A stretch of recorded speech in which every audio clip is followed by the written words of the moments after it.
காணப்படுகிறது.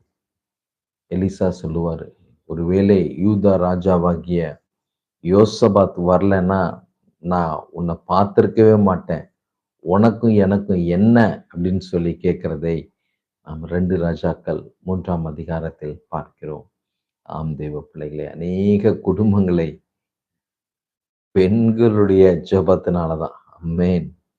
நீங்க செய்யற ஊக்கமான ஜெபம், நீங்க எடுக்கிற ஃபாஸ்டிங் பிரேயர், நீங்க எடுக்கிற ஒவ்வொரு கண்ணீரின் ஜெபத்தையும் கர்த்தர் கேட்டு இந்த குடும்பத்திற்கு இரக்கம் பாராட்டுகிறார். என் பிள்ளை இருக்கிறாப்பா, என் பிள்ளைய சார்ந்து இத்தனை பேர் இருக்கிறாங்க, இவங்க எல்லாம் பாதுகாக்கப்படணும்.